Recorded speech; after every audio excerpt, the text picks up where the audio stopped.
এখন ভারতের মুখ্যমন্ত্রী আমাদের দিদি, তিনি বলতেছেন বাংলাদেশের মানুষ যদি এরকম বিপদগ্রস্ত হইয়া ভারতের বর্ডারে সীমান্তবর্তী এলাকায় এসে করা না রে, আমরাও তাদের জন্য দরজা খুলে দেব। আমি বাংলাদেশ নিয়ে কোনো কথা বলতে পারি না, কারণ ওটা একটা আলাদা দেশ। যা বলার ইন্ডিয়া গভর্নমেন্ট বলবে, আমি বলতে পারি না। কিন্তু আমি এটুকু বলতে পারি, অসহায় মানুষ যদি বাংলায় দরজা খটখটানি করে, আমরা তাদের আশ্রয় নিশ্চয়ই দেব। তার কারণ এটা ইউনাইটেড নেশনসের একটা রেজুলেশন আছে, কেউ যদি রিফিউজি হয়ে যায় তাকে পাশের পার্শ্ববর্তী এলাকা তাকে।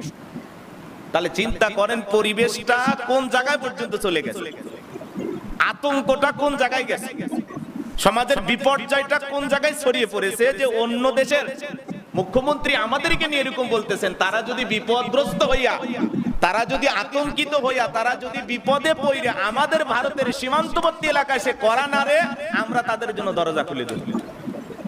তাহলে আমাদের সমাজের এই অশান্তি, বিপর্যয় গেছে কোন জায়গায়, চিন্তা করা যায়? সোশ্যাল মিডিয়া বন্ধ থাকার কারণে আমরা এই খবরগুলো জানি নাই, শুনতে পারি নাই। আজকে এই ঘটনা নিয়ে, এই মমতা দিদি তার এই মন্তব্য নিয়ে সারা পৃথিবীতে আলোচনা হয়েছে যে কি কথা, না জানি বাংলাদেশে কি চলতেছে, কি হইতেছে।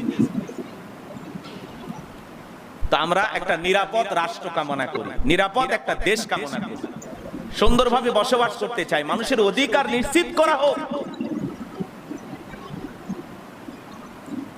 রক্তের বিনিময়ে যে স্বাধীনতা পেয়েছি, সুন্দর একটি রাষ্ট্র পেয়েছি, সেই দেশের আজকে সার্বভৌমত্ব হুমকির মুখে।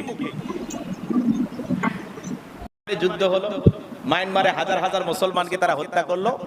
অনেক মুসলমান বিপদগ্রস্ত হয়ে বাংলাদেশে এসে কোরআন এনেছে, আমরা তাদের জন্য দরজা খুলে দিয়েছি। 12 লক্ষেরও বেশি রোহিঙ্গার মুসলমান বর্তমানে বাংলাদেশে বসবাস করতেছে, আলহামদুলিল্লাহ। আমরা একটা উদার মনের, চিন্তা করেন তারা কি পরিকল্পনা করতেছে, তারা কি চিন্তা করতেছে। মায়ানমারে যুদ্ধ হলো, মায়ানমারে হাজার হাজার মুসলমানকে তারা হত্যা করলো।